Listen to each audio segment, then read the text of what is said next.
একদিকে টলিপাড়ায় শোনা যাচ্ছিল যশ নুসরাতের সংসারে ভাঙনের সুর, কিন্তু যশের জন্মদিনে নুসরাত যেন সব গুঞ্জনকে উড়িয়ে দিলেন এক নিমেষে।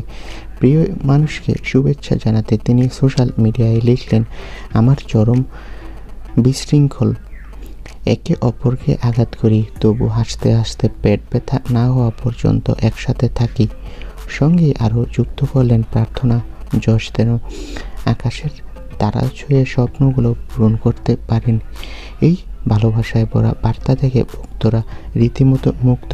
অনেকেই লিখছেন, এমন আদরে শুভেচ্ছার পর আর বিচ্ছেদের গুঞ্জন কান দেয় কে? সত্যি নুসরাতের এই বিশেষ পোস্টে স্পষ্ট, যত কথাই আসুক না কেন সম্পর্কের সমীকরণ আজও অটুট। যশ নুসরাতের তাদের বিচ্ছেদের খবরটা গুঞ্জনই।